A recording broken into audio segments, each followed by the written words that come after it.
The Second Punic War was a pivotal conflict in ancient Rome's history that took place between 218 BC and 201 BC.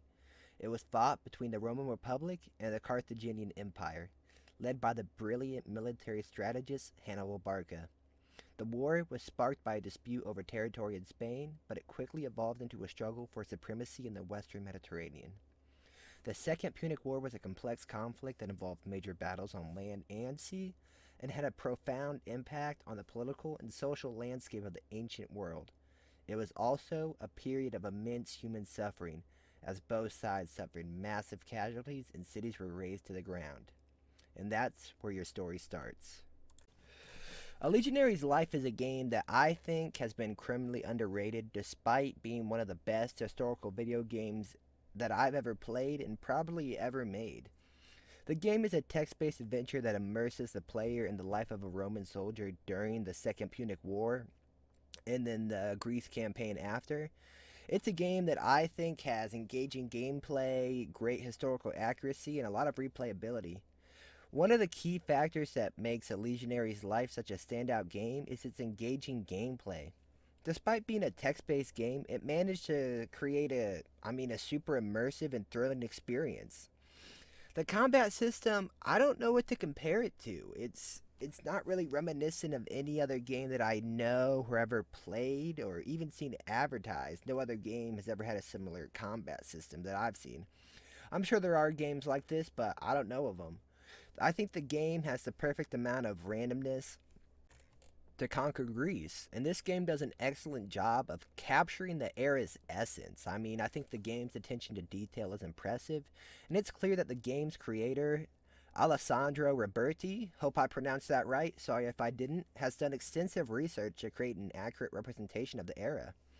I think the game's historical accuracy adds to the immersion and makes the player feel like I don't know, like they're living there. I don't want to call myself an historical expert or anything. I consider myself a bit of a Romaboo. I really do like watching videos and reading books on it. But I'm not going to consider myself an expert, but I think this game really kind of transports you back to 200 BC. This game takes you through such a critical part of Roman history, and whether or not you know much about Rome, it's still immersive either way. When you survive another campaign, it feels earned. And I think the epilogue is a cool way to end your story as you kind of see what happens to your legionary depending on your stats and money amount. I think the game's lack of visuals is not a weakness but a strength. It allows the player to imagine the world in their mind and create their own mental image of the game setting. This is, I don't know, it's a bit of a unique experience that can't be replicated with games with more advanced visuals. I think like this game does have some photos, but it has a reliance on text, so it means that we, the player, have to use imagination to fill in the gaps, making the experience more personal and engaging. When I play and I'm just, thinking about it, I think the Legionary looks like me. I think it adds more immersion. I wish this game did have some more personal choices or the ability to determine, I don't know, what your character thinks about what's going on other than the virtuousness meter, which, it's either like, does your legionary act like a dickhead or is he a stand up dude? I wish there was a bit more than that, but you can fill in the gaps with your own imagination and headcanon for your character. I understand why he didn't, because this was, I guess, based a bit more on combat and not the actual legionary, but I don't know, maybe in future games. I think, in conclusion, A Legionary's Life is an excellent game that deserves more attention. It's a text based adventure that managed to create an immersive and engaging experience despite its limitations. The game's engaging gameplay, historical accuracy, and replayability make it one of the best historical video games ever made. The game's reliance on text and lack of visuals is a strength, and it adds to the immersion and personalization of the experience. The game's creator, Alessandro Roberti, again, sorry, has created a masterpiece that will be remembered for years to come. I would love to see this formula that this game has applied to a bunch of different wars and times like this. Gosh, imagine this game, but you play as like a soldier in Charlemagne's army, or even a continuation of the series where you play as a legionary in Caesar's army during the Gallic campaign and then marching on Rome. I think this formula is pretty, for any time in human history where people were fighting each other with swords and not guns, this formula can be applied. And even if he doesn't make any tweaks to how the gameplay works, I would buy the next game that he makes instantly in any other time period. I think this game is just incredible. I think it's one of the most underrated historical games ever made, and I wish more people played it. It does seem a little popular on Steam. I mean, it has a lot of reviews, but I mean, I don't know. The guy's website has been dark. He hasn't posted anything. He hasn't developed any other games. I don't know. I really hope that this game has made money, and I just wanted to bring a bit of attention to it because it's one of my favorite historical games of all time. That's all I have. This has been Conduit Gaming. You know, if you fucked with the video, like, subscribe. I'll see you next time whenever I decide to upload again. Peace.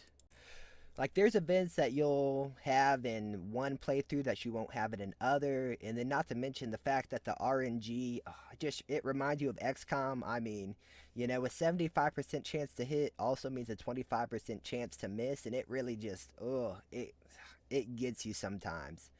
But I mean, even as you first start out, even with a poorly skilled character, you can accomplish great feats if you play smart and have some luck on your side.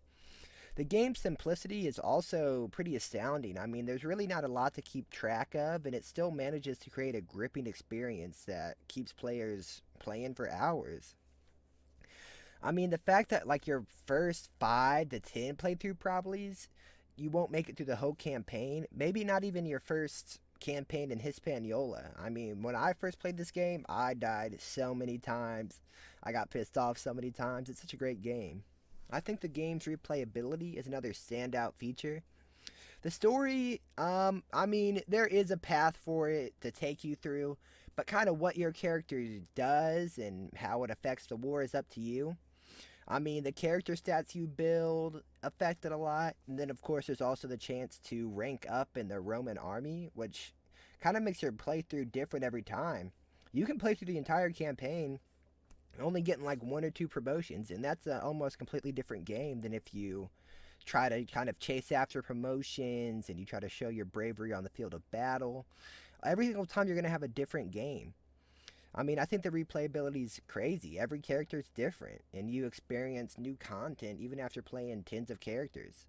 And then every single time you survive and make it farther into the game, you're given more points to give your new character when you inevitably die, which kind of makes it have this kind of, I hate to compare it to Dark Souls, but you know, it kind of has this like live, die, repeat type thing going on, where the more you die, the better you get, the better your character becomes.